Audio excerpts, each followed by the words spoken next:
Hi, welcome to the Listen Up Girl podcast. I'm your host, Zach Randles-Friedman, and today we've got a lot to get through. We've got a vice president going after hospitals with a fraud claim that doesn't hold up, a Massachusetts attorney general getting confronted live on the radio, a congressman's son heading to jail while she lectures the rest of us about parenting, two directors who said absolutely not to Harry Potter money, Neil Patrick Harris looking back at the year he had to come out on his own terms, and a beach party in California that refused to be scared off. So let's get into it, starting with J.D. Vance and the HHS accuse hospitals of fraud for providing trans care.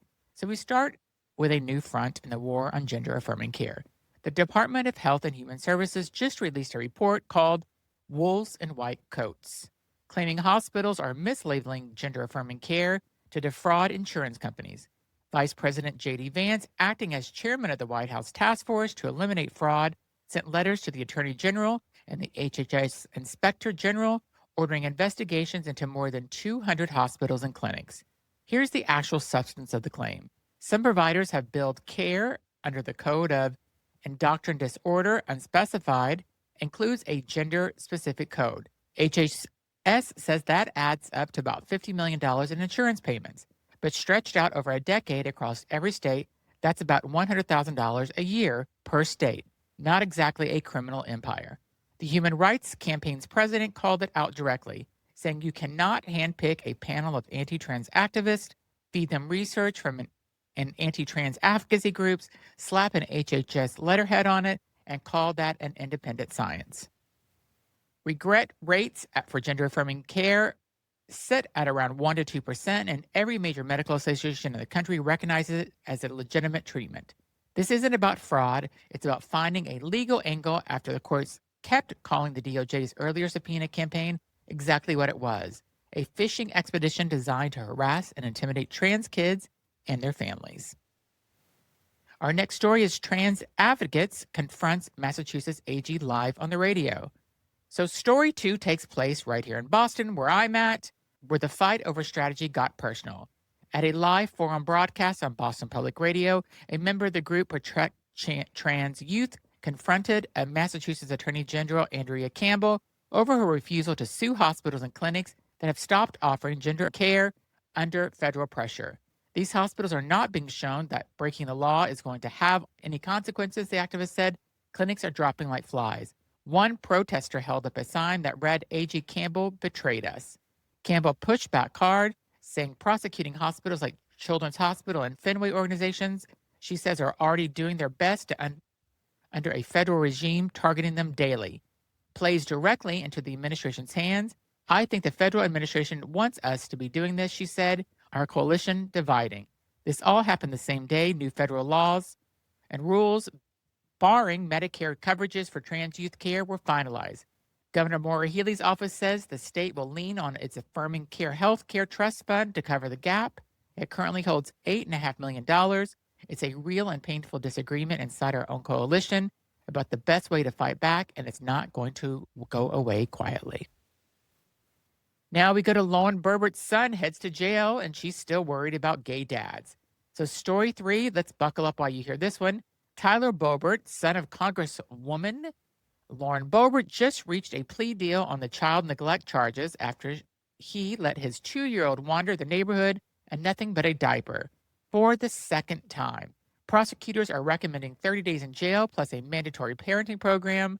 This is the top of a separate child abuse arrest and a prior guilty plea for identity theft. Boebert defended her son publicly, calling it a miscommunication.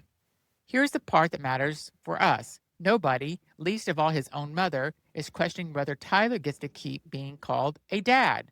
Compare that to what she said back in 2022 about then Transportation Secretary Pete Buttigieg taking parental leave for his premature newborns in the NICU.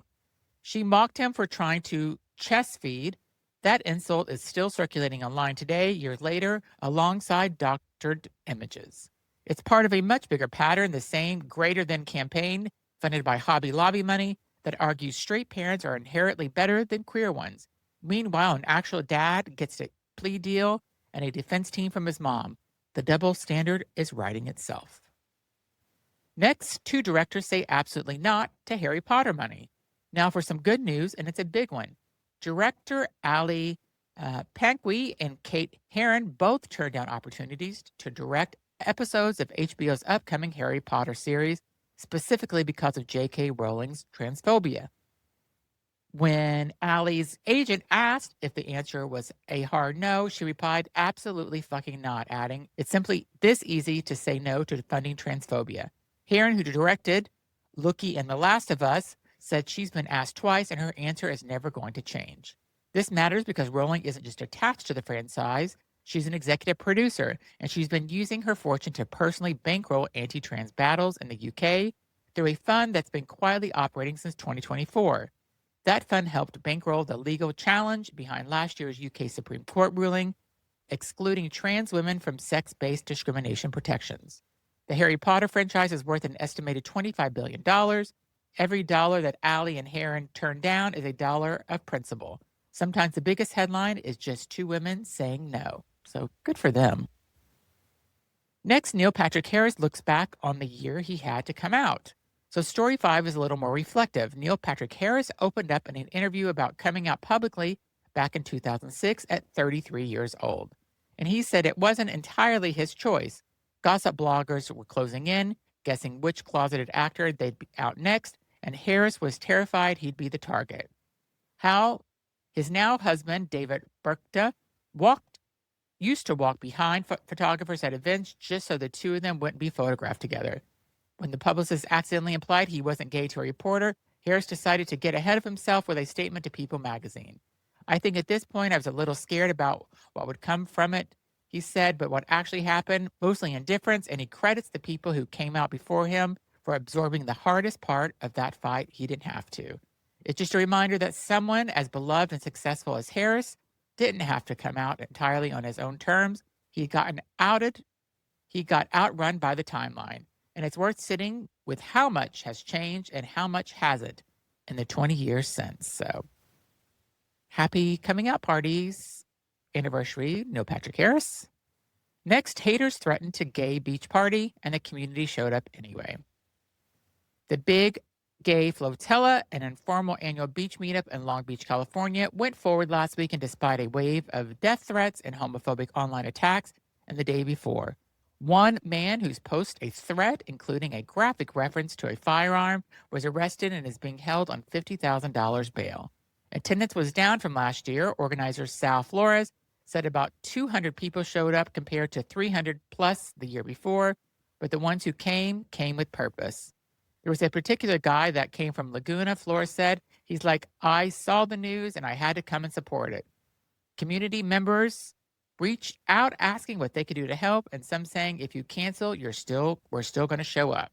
The entire point of these events is we need spaces to belong, Flores said. This is ours and we're not going to hide. So that is your news for today on Monday, August 17th. A quick recap. JD Vance and HHS are accusing hospitals of fraud providing trans health care.